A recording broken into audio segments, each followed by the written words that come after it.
Hello and welcome to Chattify. In this video, we will be analyzing the facial attractiveness of three individuals and presenting theoretical simulations and strategies for self-improvement, all based on aesthetic principles we believe enhance perceived attractiveness. This is a private service by default. No one appears in our videos unless they've explicitly chosen to. Confidentiality is the default for every client at Chatify.me.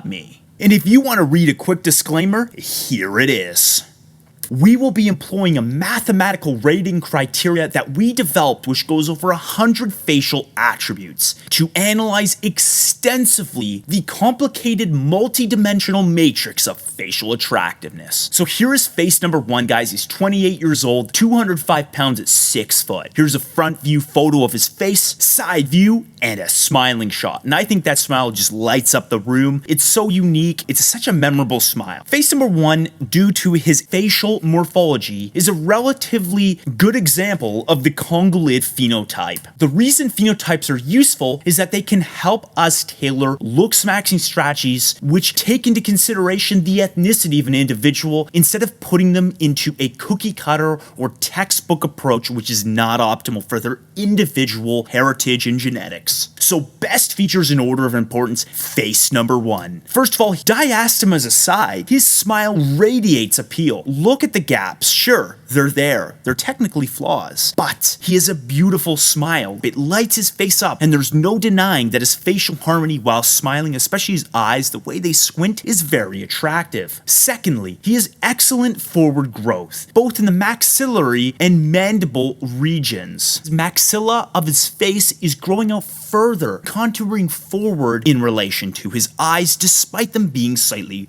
forward set. His forward growth is so extreme that it makes up for that in some ways, and that's very attractive. Secondly, his very full lips. Fourthly, he has a wide neck with a front neck ratio of 0.95, meaning that his neck is 95% of his gonian, and his neck ratio from the side is 0.64, or 64% of his total cranial depth. Very good ratios, insinuating a lot of muscle in the region. Fifthly, is excellent bigonial width. You know, face number one does have some other features, like very vibrant skin tone, which works for his phenotype. He has certain cues of facial harmony and decent symmetry across his face. But really, these are the notable features that stand out. Meaning, onto the flaws. In order of importance, face number one. First of all, he has a protruding forehead. It almost looks like there's an egg growing out of the top of his head. And this is not to diss him in any way, shape, or form. It simply is a reality for his current appearance. Luckily, there are ways that we will go into later that can diminish the appearance of this. Secondly, he has forward set eyes, like I insinuated earlier, meaning that they're not far back enough to be fully optimal. Thirdly, face number one has average eye compactness with a negative orbital vector ever so slightly, and as you can see above there, a bit of a bug-eyed appearance. Very minimal, but it's there to some degree. Face number one also has wide-set eyes with an ES ratio of 0.51.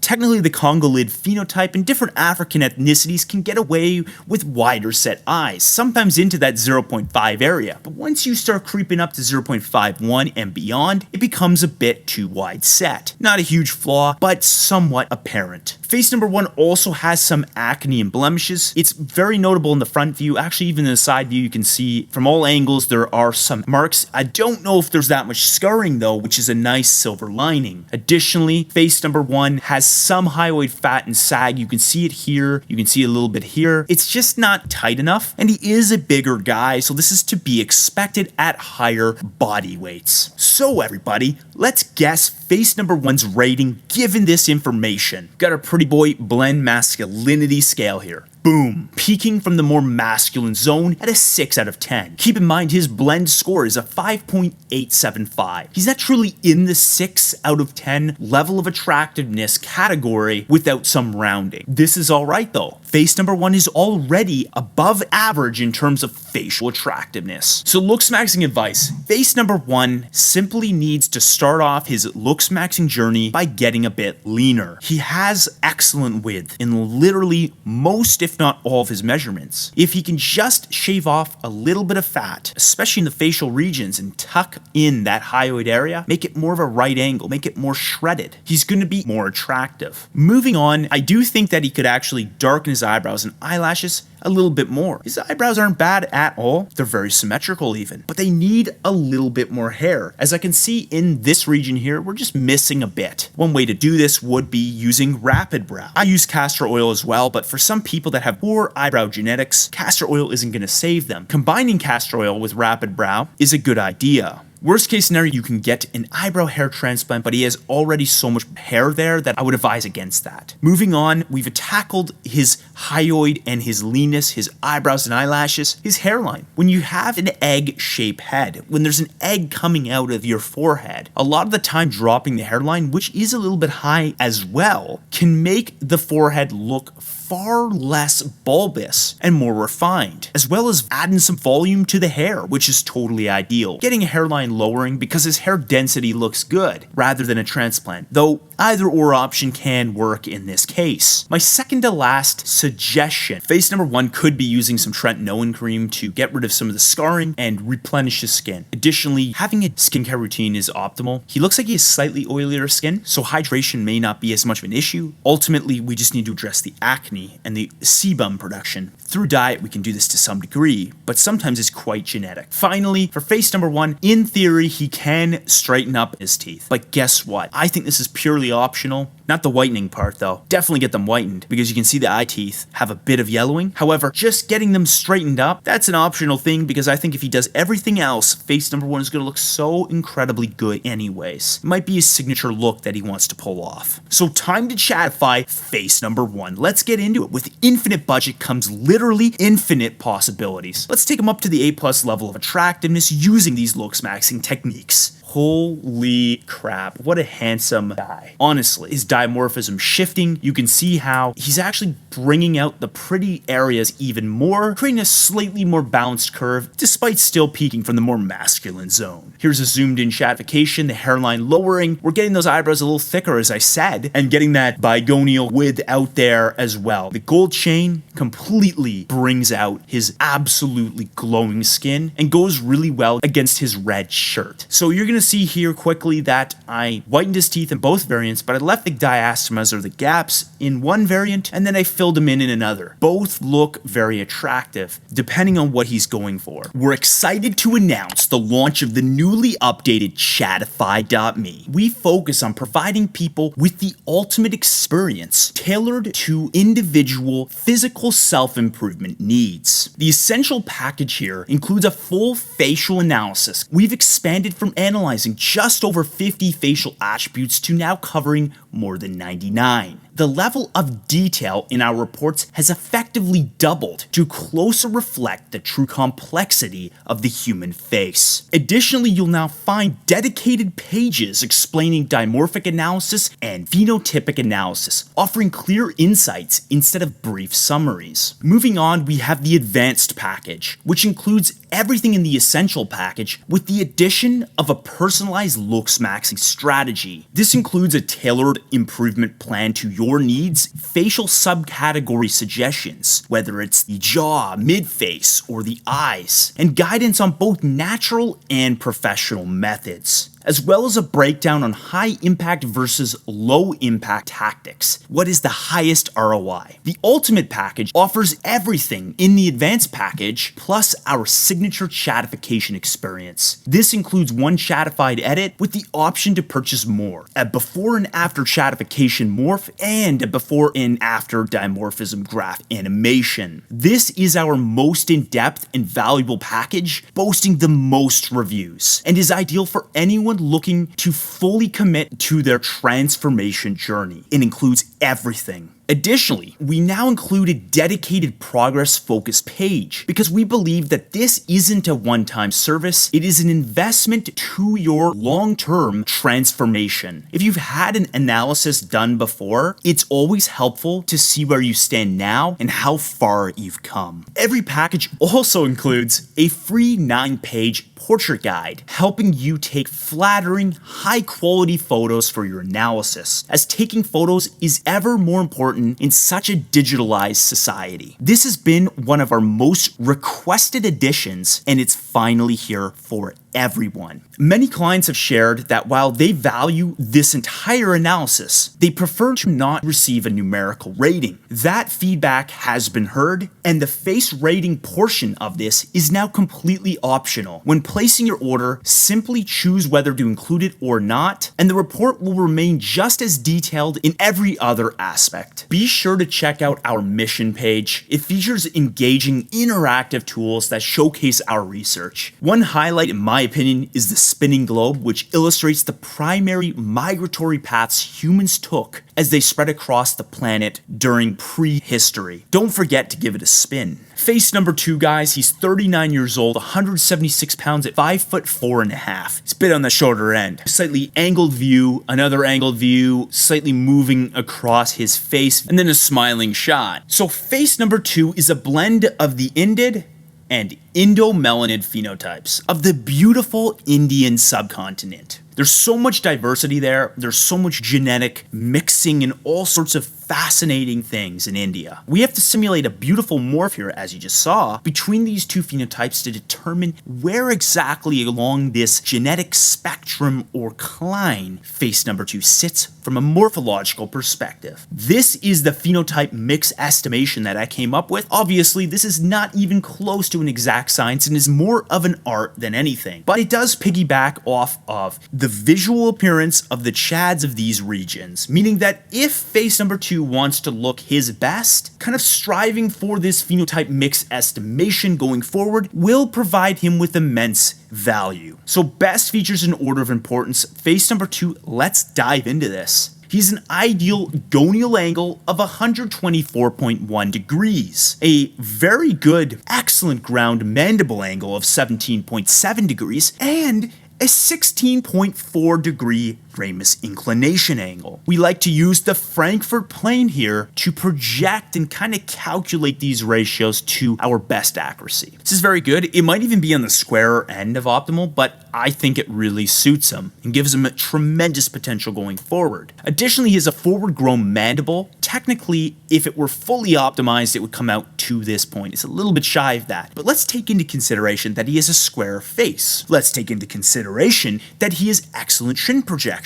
Let's take into consideration that he's already quite masculine. This works. Thirdly, he has excellent chin projection, like I just said, and curvature, with 115.5 degrees for his mental labial angle. I mean, I'm envious of that beautiful curve that his chin has. Face number 2 has straight teeth. They look quite white, they look quite good overall. And his masculine dimorphism aligns across all of his features. I've been talking about one feature and how it connects to another, and this is exactly the case. We have different traits, and of these traits, some of them are called dimorphic traits, which sit on this beautiful spectrum of masculinity. Some of them are more pretty, smoother, more feminine, and then some are more masculine, where they're harder and more angular. And although face number 2 has a lot of facial flaws, his excellent features underneath are incredibly structurally masculine. So facial flaws in order of importance. Face number 2, let's get into it. He's rounded cheeks and a bloated face. I mean, look at the contours here. This might be one of the most bloated faces that we've ever looked at. And I mean, no offense to face number 2 saying this, it's just a reality being a heavier weight at such a short height. Secondly, he's a high body fat percentage feeding into this issue, as you can see, with a lot of high weight fat and sag, though a silver lining yet again with that incredible chin and jaw structure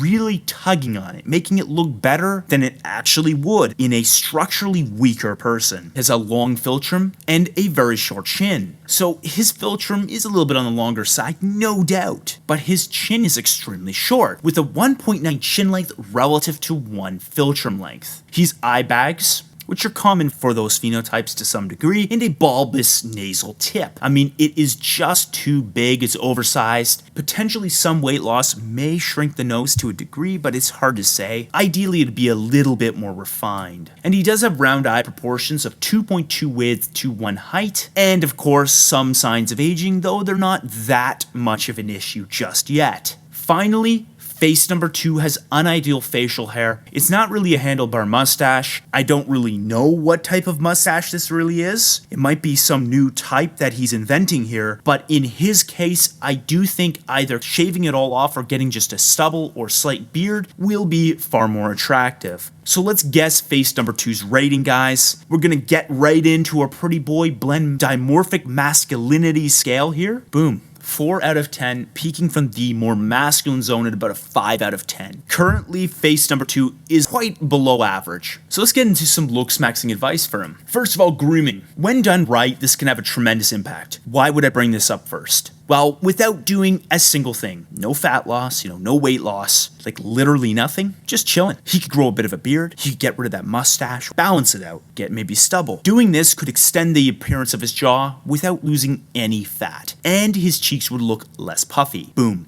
Solving a lot right off the bat. Secondly, fitness. Caloric deficit is key for face number 2, given that grooming is a temporary kind of cover-up band-aid solution. We don't like band-aid solutions at Chattify, we like real solutions. And the real solution that we have here, the big heavy hitter, is losing fat. He's too heavy for being only 5'4.5". He needs to lose upwards of 30 to 40 pounds, maybe more. Additionally, skincare, we can really get him looking younger, more youthful. A caffeine-induced under-eye cream could get rid of the eye bags that he's exhibiting. Additionally, there is this thing called Volufene. This is obviously not medical advice, but it's just an idea that maybe researching this chemical could enhance the under-eye support for certain people with dark circles and eye bags. Additionally, for the eyebrows, we really should pluck the inner regions of the brows, even it up, because I think that there's a lot of stray long hairs going on. And then certain things like maybe lip fillers, fixing up his hairstyle, there's all sorts of other things he can do. He likely has a trajectory which could reach above or just at the level of 6 out of 10 from our scale. If he follows the protocol, if he is actually stringent about doing the tactics that are highest ROI. So I do think that if he works his butt off, he can get a full point, if not more, of facial attractiveness going forward. And of course, if he wanted to extend his budget to very astronomical levels, this would extend further. But I think the feasibility is easily into that 6 or very high 5 territory. Time to Chattify face number 2. Let's bring him up to the A+ level of attractiveness now. At Chattify, full privacy and confidentiality is guaranteed. However, if you do want to be in one of these videos to support the channel, feel free to reach out. Boom. You're really seeing how incredibly attractive he becomes. Now he's peaking from the 8 out of 10 level of attractiveness from the more masculine zone. He's never going to be that attractive from the prettier or blend areas. He simply is in a niche, but he can make himself look incredible for that masculine dimorphism area. And then you can see the thicker hair there. What a good looking guy once you do these tactics. Finally, face number 3, let's get into it. 26 years old, 233 pounds at 6'3". Kind of makes sense that he'd be a bit heavier given that tall height. Here's a side view. Here is another shot. Looks like he tried on some sort of bomber jacket, and then a smiling shot. I do like that kind of tropical looking plant behind him. Huge fan of gardening. Face number 3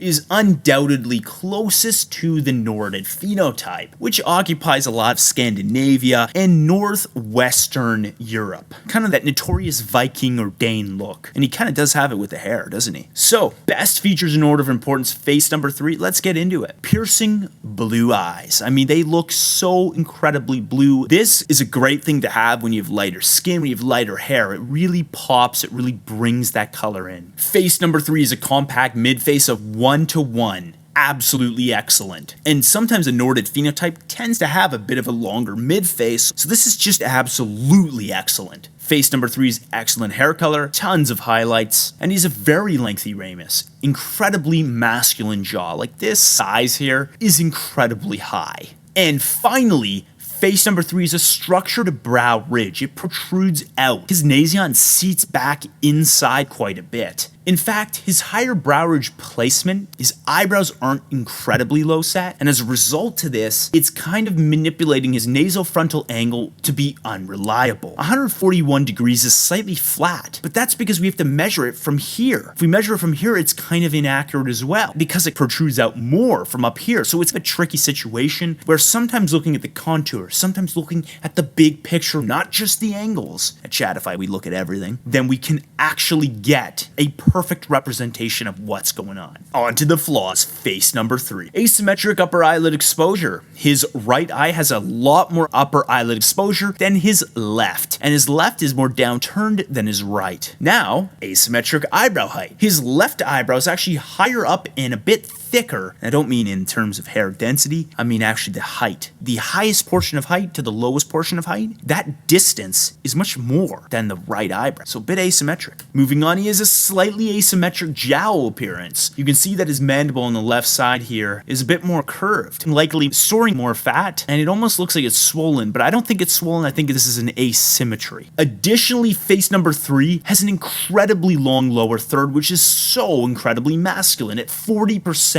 Typically the balance between these are anywhere from maybe 32 to about 34%. 35 is already getting pretty high. Anything above that is incredibly high. Some men look good with 35 to 36 degrees in the lower third, however, due to suiting a slightly higher masculine dimorphism. Moving on, face number 3 has slightly higher body fat percentage, kind of connecting the dots here, and he has eye bags. Not as bad as face number 2 in terms of the dark circle appearance. These ones almost look more from fatigue or something. So let's guess face number 3's rating, guys. I've given you a lot of hints, so you better get it right. Boom. 6 out of 10, peaking from the more masculine zone at 7 out of 10, being such an incredibly masculine guy. Looksmaxxing advice for face number 3. Let's take a step back and look at his face. He's got some asymmetries. I mean, first of all, simply cutting back the calories and seeing what structure is underneath is key. We need to figure out how that mandible looks when he is very lean. Assuming that phase 3 gets, I'm not going to say shredded, but quite lean, we're going to be able to detect and know whether this is an asymmetry due to body fat storage being higher on that side, or bone structure being rounder on that side, or even just swelling of some sort. Once we know this, we can combat it through many different strategies. If it looks incredibly asymmetric going forward, things like fillers or even jaw or genioplasty type situations like jaw implants can be employed. I'm not going to jump to suggest that because first of all, that is an incredibly invasive surgery, though it can be efficacious if done correctly. Instead, I think face number 3 has to reassess his face once he's leaned out to know for sure, instead of jumping to something prematurely. His eyebrows can be thickened up, and I think an eyebrow hair transplant makes total sense for a guy like this with a much flatter eyebrow on the right versus left. In some ways, I think his eyebrow on the right is more attractive, so technically plucking maybe the top of the left eyebrow could balance it out if he didn't want to go down the route of thickening up his eyebrows in general. A combination of these two treatments might be optimal for phase 3. If phase 3 does want to fix up his slightly asymmetric upper eyelid exposure, he could get a blepharoplasty where they essentially realign this to some degree. This is purely optional, as with everything else, but I think it could, in theory, improve his look. Then again, it seems like it might be overkill given his circumstance. Thinking more deeply about his hair, ideally it should be a little bit shorter to get him a little bit out of this niche appearance. There's a bunch of other techniques, but I would have to draw this video on forever. Time to Chattify face number 3. Let's take him up to the A+ level of attractiveness. And wow.